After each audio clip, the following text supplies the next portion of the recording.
It's name is India. इसी प्रकार हिंदू कौन है? जो हिंदुस्तान में रहे वो हिंदू है। वो बाद में देखेंगे कि मुसलमान है कि वो ईसाई है या क्या है। तो दो प्रकार से, या तो एक तो नाम से बना लिया और एक स्थान से बना लिया, ये दोनों प्रकार से पहचान होती है। हाँ पूछिए। जैसे आप जैसे अभी आपने बोला हिंदू देवी देवता हैं, तो देवी देवता क्या है? देवी देवता क्या है अच्छी तरह समझ लो। देवता का मतलब होता है देवता, जो आपको दे रहा है। आप मांगते हो और वो देवता है। आप मांगने जाते हो और वो देने वाला है। लेकिन असल में देवता भी कुछ नहीं देता। आप गणेश जी से कुछ मांग रहे हो, अगर आपको मिल जाए ना, ये कभी मत सोचना कि गणेश जी ने दिया, वो दे ही नहीं सकते। आपको शंकर जी से कुछ मिल गया तो कभी मत सोचना कि शंकर जी ने दिया, क्योंकि वो कुछ दे ही नहीं सकते। कौन देता है? हमारा कर्म। ब्रह्म देता है, बिल्कुल ब्रह्म देता है। गीता में इसका जिक्र है कि हे अर्जुन, देवी देवताओं के द्वारा प्राप्त होने वाले फल वो नहीं देते, ये मैं निर्धारित करता हूं कि किसको क्या मिलेगा। और कैसे निर्धारित करता हूं? हे अर्जुन, मैं हर जीव के कर्मों से निर्धारित करता हूं कि इसको क्या मिलेगा। आपने इतने बुरे कर्म कर रखे हैं कि आपको कोढ़ होने वाला है, आप गरीबी में हो। अब तुम कितना ही देवी देवताओं को पूज लो कि मेरा कोढ़ ठीक हो जाए, अब वो होने वाला नहीं है। नहीं तो जितने भी कोढ़ी हैं ना, उनके आश्रम, जो कोढ़ आश्रम बने हैं, वहीं पर देवी देवताओं के मंदिर बने हुए हैं। पूजते रहो, करवा लो, ठीक हो जाएगा। ठीक क्या? अगर हुआ भी दवाई से ठीक होगा। किसका? जिसके कर्म अच्छे हैं उसको दवाई लगेगी और कोढ़ रूपी कर्म कट जाएंगे। जो कर्म किए थे वो कट गए, कोढ़ होने के बाद भी ठीक हो गया, केवल कर्मों की वजह से। क्योंकि दवाइयों से कोई ठीक नहीं होता। अगर दवाइयों से आदमी ठीक हो जाए तो मरे ही ना कोई। सारी दवाई खा रहे हैं, दवाई खा के मर जाते हैं लोग। कर्मों की वजह से आपको कोई भी चीज मिल रही है, कर्मों की वजह से। वरना सारे ही करोड़पति बन जाए दुबई में। कर्मों की गति नहीं आ रही है। कर्मगत टारी ना टरे। राम जी की कर्मगत नहीं टर पाई, तुम्हारी क्या टरेगी? विष्णु जी ने नारद जी का मजाक उड़वा दिया, पता है ना। स्त्री से शादी करने के चक्कर में उन्होंने कहा कि मुझे अपना हरि रूप दे दो। अब हरि रूप देना था सुंदर वाला, उन्होंने हरि यानी बंदर का रूप दे दिया। अब नारद मुनि बंदर की तरह उछल रहा है स्वयंवर में, मजाक उड़ा रही है लड़कियां उसकी। उसको पता ही नहीं कि मैं बंदर बना बैठा हूं। जब हार के बोला उसको, अरे बंदर तू जा यहां से, तू यहां क्या कर रहा है? तब जाके नदी में देखा अपनी शक्ल। तब उन्होंने वहीं चुल्लू लेके, पानी लेके अपने ही भगवान को, जो पूरा दिन रटते थे नारायण नारायण, उसी नारायण को श्राप दे दिया। समझ रहे हो? कर्मगत है। क्या श्राप दिया? जैसे मुझे तूने तड़पाया स्त्री के लिए, जा तू भी तड़पेगा। सीता के लिए भटकना पड़ा 14 साल। भगवान भी कर्मों से न्यारे नहीं है, उनको भी कर्मगत भुगतना पड़ता है। और ये नहीं कि इसी जन्म में, अगले जन्म में आना पड़ेगा। इसीलिए सब संतों ने कर्मों के ऊपर बहुत बोला है, बहुत ज्यादा, कि भाई तुम मुक्त हो ना हो कोई बात नहीं, लेकिन कर्म अच्छे करो, क्योंकि अगला जन्म मिले तो कम से कम सुखी तो रहो। अब ऐसे ऐसे कर्म कर लिए, गरीबों को निचोड़ लिया, इतना गबन कर लिया पैसा, और कहां छोड़ दिया? लॉकर में। और तुम कहां चले गए? लॉकर में छोड़ के तुम निकल लिए। जो तुम 1 रुपया नहीं खींच पाए वहां से, उसका सारा हिसाब अब तुम्हें देना पड़ेगा। ये माया का इतना जबरदस्त खेल है। इसीलिए बोलते हैं कि ईमानदारी की खा लो, कम खा लो, सुख की खा लो। वो तुम्हारे, भले तुम दुखी हो कम में, लेकिन वो तुम्हारे परम सुख का कारण बन जाएगा। सबसे पहले तो कर्मों की मार, कर्म सुधारने हैं पहले। इंसान बाद में बन लेंगे, हिंदू मुसलमान बाद में बन लेंगे, पहले अपने कर्म सुधारने हैं। कर्म सुधर गए तो 50% खेल बिल्कुल सही हो गया हमारा। अब इस दुनिया में रहने का भी मजा आएगा। और कर्म सही ना हो ना, तो देख लो कहीं झोपड़पट्टी में कोई औरत हो बेचारी, खाने को रोटी नहीं, कुछ नहीं, बेचारी कैसे बच्चों को पालेगी, काली पीली, ना खुद नहाती ना बच्चे नहाते हैं, ऐसा जीवन जीना पड़ेगा। क्या फ़ायदा उस इंसान जन्म का। इससे अच्छा तो कुत्ता वत्ता बन गए होते तो गाड़ियों में घूमते कम से कम। वो भी कर्म का खेल है। अच्छे कर्म करोगे तो मिलेगा बिस्किट, तो मिलेगी ऑडी। बुरे कर्म करोगे तो गलियों में घूमोगे, कोई कान काट लेगा, फिर कीड़े पड़ गए, फिर मरोगे। सब कर्मों का खेल है। तो कर्मों से कोई बच नहीं सकता, देवी देवता तक नहीं बच सकते। देवताओं का राजा इंद्र गौतम ऋषि की पत्नी के पास आ गया। पता है ना स्टोरी, किसका रूप धारण करके? उसी के पति का। अब स्वर्ग में इतनी अप्सराएं जिनको पाने के लिए लोग पागल हैं, हम स्वर्ग जाएंगे स्वर्ग जाएंगे। वो स्वर्ग का राजा उन अप्सराओं को छोड़ के एक ऋषि की पत्नी के पास आ रहा है, बताओ, और उसी के पति का रूप धारण करके। वो चला गया नहाने, वो पीछे से आ गया। नदी ने बताया कि तू इतनी जल्दी कैसे आ गया। उधर चांद जो चंद्र देवता है वो भी मुर्गा बन के बांग दे रहा है भरमाने के लिए। ये अच्छा काम किया कि बुरा काम किया उन लोगों ने?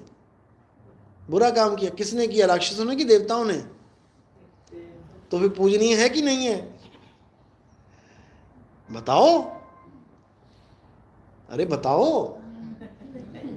हंसने से थोड़ी नहीं बात बनेगी, हंसने से बात बनेगी क्या? ये काम कोई छोटा मोटा देवता नहीं कर रहा है, देवताओं का राजा कर रहा है। तो सोचो, देवताओं का राजा अगर ये काम कर रहा है, तो जब वो पूजनीय नहीं रहा तो तुम देवताओं की पूजा करोगे? जिस देश का प्राइम मिनिस्टर तुम्हारे किसी काम का ना रहा, वहां के एमएलए और एमपी की पूजा करोगे तुम? समझ रहे हो बात मेरी? नहीं समझ में आ रही? आ रही है, बहुत अच्छी बात है, बहुत अच्छी बात है। तो जब वो जाने लगा वापस, इतने में गौतम ऋषि आ गए। उन्होंने देखा, अरे ये क्या, मेरा रूप धारण करके जा रहा है ये। अब वो तो समझ गए कौन है। फिर उन्होंने अपनी पत्नी की तरफ देखा, पूछा ये कौन था?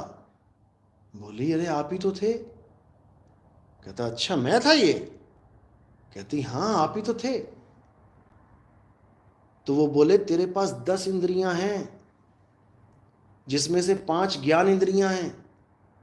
ज्ञान इंद्रियां पता ना कौन कौन सी हमारी? ज्ञान इंद्रियां जिससे हमें ज्ञान होता है।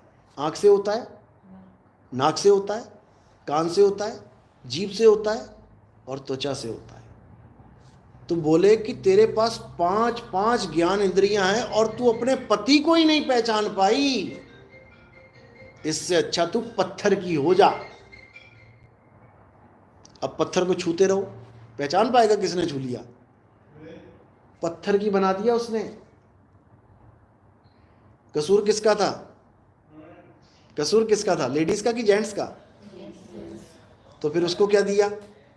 अपनी वाली को तो पत्थर बना दिया, उसको क्या दिया? श्राप किसको मिलना चाहिए था? इंद्र को कि अपनी अहिल्या को? इंद्र को।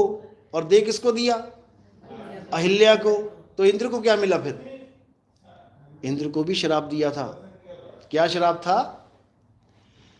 इंद्र को यह श्राप था कि जिस चीज के लिए तू यहां आया है, पूरे शरीर में वही चीज लग जाए। तो उसके पूरे शरीर में भग लग गया था, मुंह छुपाता फिरे। ये आपको स्टोरी कोई नहीं बताएगा, ये आपको गूगल में मिल जाएगी कि इंद्र को गौतम ऋषि ने क्या श्राप दिया था। पढ़ लेना उसको अच्छी तरह। वहां पर क्या दिखा दिया? आंखें दिखा दी। पूरे इंद्र की बॉडी पर आंख आंख आंख आंख आंख। वो आंख नहीं है, वो भग है। अहिल्या को श्राप दिया कि तू पत्थर की हो जा। अब वो पूछ रही है, महाराज मेरा तो कोई कसूर ही नहीं है, वो तुम्हारा रूप धारण करके आ गया।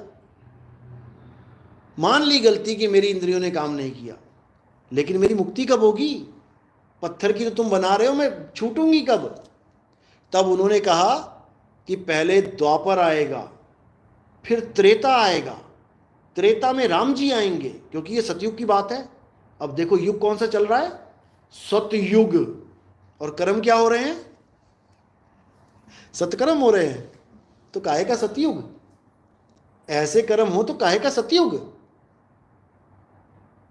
तो क्या बोला कि जब सतयुग के बाद द्वापर आएगा, द्वापर के बाद त्रेता आएगा, तब राम जी आएंगे और तुझे पैर लगाएंगे, तब तू दोबारा से स्त्री बन जाएगी, तेरी मुक्ति होगी।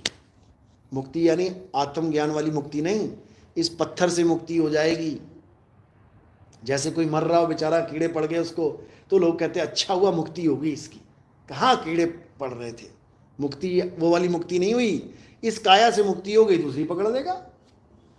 तो राम जी 2 युग बाद आने वाले थे, तब वो गिड़गिड़ाने लग गई, कहती महाराज इतना दोष मत, इतना सजा मत दो, पूरा पूरा युग बिता दोगे, 2 युग पड़े हैं, कुछ ऐसा वरदान दे दो कि द्वापर बाद में आ जाए और त्रेता पहले आ जाए। 1 के बाद 2 आता है ना, 2 के बाद 3, 3 के बाद 4, तो पहले सत कितने हैं? सत 1 है, सत 1 है, सारे संसार का सत 1 है, तो वह है सतयुग। 1 के बाद 2 आता है, 2 का मतलब द्वापर, उसके बाद 3 यानी त्रेता, और कलयुग यानी चौथा युग। तो ये लाइन वाइज आने थे, लेकिन उस श्राप की वजह से त्रेता पहले आ गया और द्वापर बाद में आया। अब राम जी को पहले आना पड़ रहा है। अब राम जी जब आए तब उन्होंने उसी पत्थर को पैर लगाया, तब उसकी 1 युग के बाद मुक्ति हुई। सोचो, 1 युग लग गए बिना कसूर के, तो ये उसके साथ न्याय हुआ कि अन्याय हुआ? अन्याय हुआ, अन्याय हुआ उसके साथ। और हमारे ही धर्म में हो गया, भगवानों के बीच हो गया, ऋषियों ने ही अन्याय कर डाला, समझे? और किसकी वजह से हुआ? जिसकी हम लोग पूजा करते हैं, देवताओं की वजह से। इसीलिए गीता में अध्याय 7 23वें श्लोक में क्या बोला गया? हे अर्जुन, जो देवी देवताओं की पूजा करते हैं वो अल्प बुद्धि जीव हैं, उनकी मति बुद्धि छोटी होती है। नहीं यकीन है तो देख लेना, अध्याय 7 23वां श्लोक। देवी देवताओं की पूजा करने वाले देवलोक को जाते हैं, पितरों की पूजा करने वाले पितरलोक को जाते हैं, भूतों की पूजा करने वाले भूतों के लोक में जाते हैं। हे अर्जुन, ये तीनों अज्ञानी ये मेरे लोक को नहीं, मेरे धाम को नहीं जा सकते, क्योंकि मैं कोई देवी देवता हूं ही नहीं, मैं आत्मा हूं। मुझ तक कौन पहुंचता है? जो आत्मा के ज्ञान को जान लेते हैं, वो सहज ही मेरे स्वरूप को प्राप्त हो जाते हैं, वो आत्मा हो जाते हैं। अब उनको किसी स्वर्ग नरक की जरूरत नहीं है। क्या करोगे स्वर्ग जाके? स्वर्ग में इंद्र खुद भागा भागा फिरता है, राक्षस आते हैं, हमला करते हैं, वो सारे देवी देवता दौड़ लगा लेते हैं, तुम भी दौड़ोगे उनके साथ में। ऐसी जगह जाओ जो स्टेबल है, जहां से तुम्हें हिलना ना पड़े। किराए के मकान में जाओगे ना तो किराए में ही रह जाओगे। अपना मकान बन जाए, अपना मकान बन गया ना, स्टेबल है, अब तुम्हें कोई हिला नहीं सकता, हिला के दिखा दे। तो अपना मकान यानी अपना निज घर, और वो क्या है? आत्मा ही हमारा निज घर है, उसी में परमात्मा का वास है, वहीं हमने जाना है। बिल्कुल सिंपल, किसी स्वर्ग में नहीं जाना। स्वर्ग में जाओगे फिर वापस आना पड़ेगा, किसी पितरलोक में मत चले जाना। पहली बात तो स्वर्ग में सभी चले जाते हैं हमारे भारत में, कोई नरक जाता ही नहीं है। चाहे कितना ही नशेड़ी हो, कितना ही गंजेड़ी हो, कितने कत्ल करके आया, उसका भी कार्ड छापते हैं ना, हमारे पिताजी का स्वर्गवास हो गया, तो भैया नरकवास किसका होता है ये बता दे। एक भी पंडित ये बता दे कि आज तक किसी कार्ड पे उसने ये पढ़ा हो कि इसके पिताजी इसके दादाजी का नरकवास हो गया, तो ये नरक का ड्रामा क्यों चला रखा है? जब कोई नरक जा ही नहीं रहा तो क्यों नरक का ड्रामा चला रखा है? भगवान की पूजा नहीं करोगे तो नरक जाओगे। जो भगवान की पूजा नहीं करता तो उसका कार्ड दिखा दे, जिस पे तुमने लिखवा दिया हो कि ये तो भगवान की पूजा करता ही नहीं था, ये तो नरक जाएगा। पंडित जी बैठेगा, पूरी पुराण पढ़ लेगा और एक बार भी नहीं टोकेगा कि भैया ये स्वर्ग नहीं गया, क्यों? पता है दक्षिणा नहीं मिलेगी। अगर मैंने ये बोल दिया, कहो दौड़ाना ले इसके घर वाले। समझो इस बात को, तुम्हें केवल और केवल स्वर्ग नरक के चक्कर में मरवा दिया इन लोगों ने। हिंदुओं को पंडितों ने मरवा दिया, मुसलमान को मौलवियों ने मरवा दिया। बम फोड़ रहे हैं स्वर्ग जाने के लिए, जन्नत हूरें मिलेंगी, अपनी हूर संभाली नहीं जा रही। एक वहां 32 हुरे, 36, 72 हुरे के पीछे पड़े हुए हैं। ये सब अज्ञान है, ये सब अज्ञान है। ज्ञान क्या है? एक ज्ञान है, हे अर्जुन अपनी आत्मा में स्थित हो जाओ। जो अपनी आत्मा में स्थित हो जाते हैं उनको परमात्मा सहज ही मिल जाता है। हाँ जी बोलिए। तो जैसे आप